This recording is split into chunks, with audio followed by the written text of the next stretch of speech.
Massive Black Lives Matter protests sweeping across the country this weekend, from San Francisco to Atlanta and everywhere in between, all in the wake of the horrific ambush on Dallas police officers. And as officers around the United States brace for another day of angry protests, what are departments telling their men and women in uniform? Let's bring in a panel of law enforcement leaders this morning. Paul Babeu is the sheriff of Pinal County in Arizona, Orlando Police Chief John Mina, and Detroit Police Chief James Craig.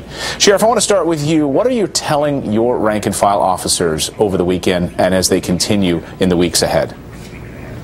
Well, certainly always be professional. Be aware that everybody's watching, which cops around America are, always being videotaped. There's a microscope. Be safe. We wear ballistic vests, which don't actually safeguard from long gun fire. We have armed every one of my deputies actually with an AR-15 for a different reason. We're fighting drug cartels out here in Arizona, but the tactics have to change, and we have to be better prepared and trained to face threats like we're seeing. And Chief Craig, what about you this weekend as we see these protests all over the country and as these men and women have to put on their uniforms and head right out into the thick of this? What do you tell them? You know, first of all, you know, what's important for me is to let our police officers know that in leadership, our unwavering support. More than ever, now's the time to make sure our police officers know that we support them. You know, in Detroit, we had 1,500 protesters converge on Civic Center, and not one incident. I'm fortunate we have a great relationship with our community, and so, and our cops, our police officers are professional. And so the key is letting them know that we support them, and that we're not going to tolerate threats against police officers. I got some good news, and we're going to push this vigorously.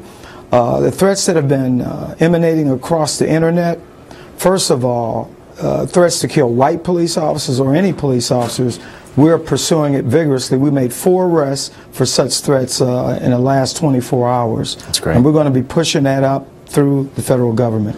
And Chief Mina, in Orlando, a city beset by a horrific tragedy just a few short weeks ago, what are you telling your officers as they go out and face this type of protest this morning?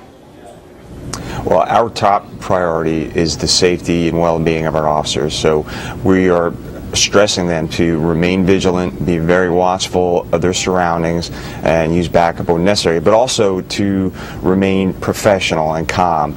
And also that the vast majority of our community loves, trusts, and respects law enforcement, and to remember that.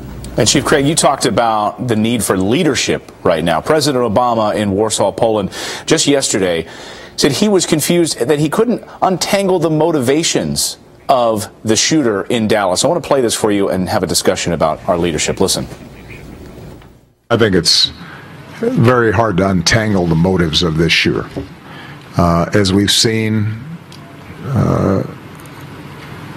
in a whole range of incidents with mass shooters, they are, by definition, troubled. Sheriff, we heard from the police chief in Dallas that said we knew exactly what he was doing. He wanted to kill white officers. He had written it on his Facebook page, and he was training in the days ahead. Does that undermine what the chief of police in Dallas said the other day? I believe so. One, let's be clear. This individual is a racist, and he's a terror suspect. Bottom line. And we should treat it as such. I'm not going to tap dance around it.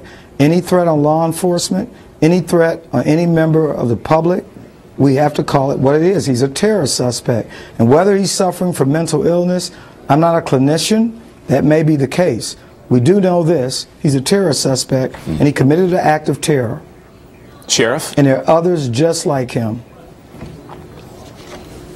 Sheriff? Yes, certainly. I think it's very obvious. You don't have to be a cop to figure this out. The president is divorced from reality. How do you not know when this guy has said, the suspect who murdered, shot down, sniper fire 5 of our law enforcement heroes, and he said he wanted to kill white people, he wanted to kill white officers. The president seems to opine on everything else, but here, when it has to do with this issue, he doesn't know what he's talking about. And right now I could tell you that it doesn't feel for me or my deputies in Arizona that things have improved over the past 8 years that he's been president when it comes to racial relations with law enforcement and the public. Chief Mina, I want to give you the final word this morning. What are you hearing back from your officers? Are they being open and honest with their anxieties, fears, frustrations with you? Absolutely, our officers are very open about that, and they're very concerned. But again, I think they know that, especially here in our community, the vast majority of our residents support the police, and our officers are going to continue, just like they do every day, to strap on that bulletproof vest, wear a gun, and protect the citizens, even at risk to their own lives. And that was very evident in the Pulse tragedy. Sheriff Babeu, Chief Greg, and Chief Mina, we appreciate you all three joining us this morning. Interesting discussion about this. Thank you. Thanks so much. Coming up here on the show.